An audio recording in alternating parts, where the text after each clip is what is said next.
Hello everyone, welcome back to homework corner. कैसे हो आप सब? मैं उम्मीद करती हूँ आप सब अच्छे होंगे।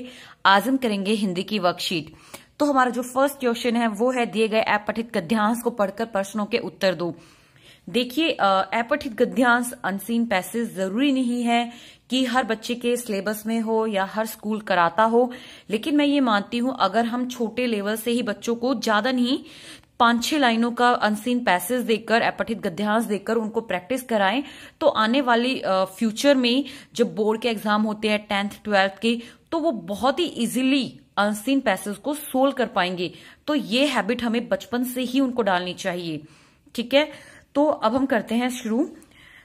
तो पहले हम इसको रीड करते हैं, अनसीन पैसेज को, अपठित गद्यांश को। हमें ऊपर आकाश दिखाई देता है, नीचे जमीन। इस जमीन पर करोड़ों की संख्या में प्राणी हैं। उनमें कुछ लोग स्वर्ग में और बाकी लोग नर्क में क्यों और कैसे जाते हैं? यही राजा की समस्या है। यह कहकर उस लड़के की मां ने चक्की के ऊपर का पार्ट उठाकर दिखाया। तो ये है हमारा अनसीन पैसेज।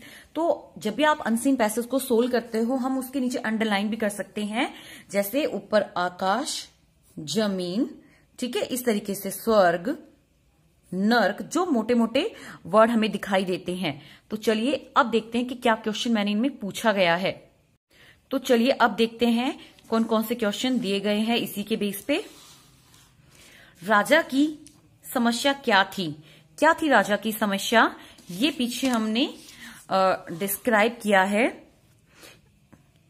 कि जमीन पर करोड़ों की संख्या में प्राणी हैं, उनमें कुछ लोग स्वर्ग में और बाकी लोग नर्क में क्यों और कैसे जाते हैं। यही राजा की समस्या है कि स्वर्ग और नर्क में जो लोग हैं वो कैसे और क्यों जाते हैं, ये राजा की समस्या है। तो इसका आंसर हम यहां से लिखेंगे।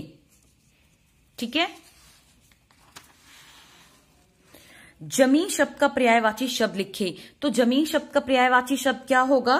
धरती। आप धरा भी लिख सकते हो। स्वर्ग शब्द का विलोम गद्यांश से छाट कर लिखे। स्वर्ग का विलोम शब्द क्या होगा? स्वर्ग, नर्क। ठीक है, नर्क। हमें ऊपर राजा की समस्या, ये कथन किसने कहे? ये कथन किसने कहे थे? लड़के की मां ने कहे थे। लड़के की मां ने। नेक्स्ट है विराम चिन्ह लगाए। हमें आकाश दिखाई देता है। तो यहां पर जो पीछे है, यहां पे इस तरीके से कोमा लगाया गया है, हमें आकाश दिखाई देता है। फिर हम थोड़ी देर के लिए रुके हैं तो हम ये लगाएंगे अल्प विराम, नीचे जमीन। ठीक है, फिर उसके बाद पूर्ण विराम लगाएंगे। इस जमीन पर करोड़ों की संख्या में प्राणी हैं, तो यहां पे भी हम पूर्ण विराम लगाएंगे। ठीक है, हमारा नेक्स्ट क्वेश्चन है, अनेक शब्दों के लिए एक शब्द लिखे। जिसके माता पिता ना हो उसे हम कहेंगे अनाथ। जिसके पास धन ना हो, निर्धन। साथ पढ़ने वाला, सहपाठी। जो लालच करता है, लालची। लालची। नीचे दिए गए शब्दों के वर्ग में जो शब्द अलग है उस पर घेरा लगाइए। दुख, कष्ट, तकलीफ। तो चांद अलग है क्योंकि दुख, कष्ट और तकलीफ ये हमारी क्या है? हमारे भाव है, हमारी फीलिंग्स है। आगरा, लखनऊ, पटना और चीन, ये सब इंडिया में है और चीन अलग है। देख, और दूसरा, चीन एक देश का नाम है, जबकि आगरा, लखनऊ और पटना सिटी, शहर का नाम है। हवा, वर्षा, बादल, आसमान। तो यहां पर क्या होगा? हवा को हम घेरा करेंगे।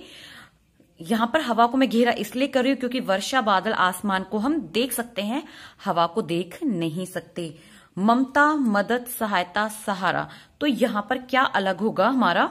ममता को हम घेरा लगाएंगे गोला, क्योंकि मदद, सहायता, सहारा तीनों शब्दों का अर्थ एक ही होता है।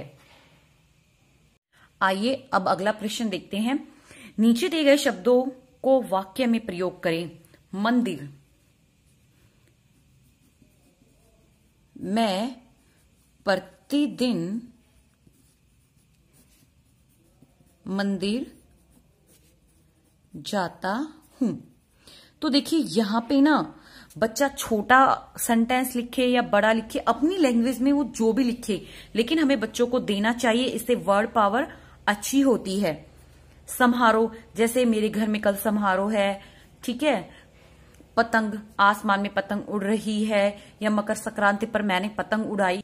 वायु रक्षक, अगर आपको प्रॉब्लम होती है इनको वाक्य में प्रयोग करने में तो आप मुझे कमेंट बॉक्स में पूछ सकते हैं, अदरवाइज ये बहुत ही इजी है।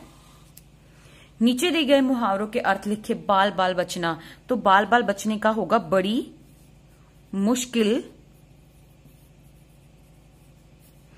मुश्किल से बचना, ठीक है। दिन दोगुनी रात चौगुनी करना, बहुत मेहनत करना, बहुत मेहनत करना। अगर हमें इन्हें वाक्य में प्रयोग करना होता तो हम ये लिखते कि कल के तूफान में मैं बाल बाल बच गई, यानी कि बड़ी मुश्किल से बची, बहुत जोरों से तूफान आया था। दिन दोगुनी रात चौगुनी करना, आने वाले परीक्षा में मैंने दिन दोगुनी रात चौगुनी की कर दी, यानी कि मैंने बहुत मेहनत की है।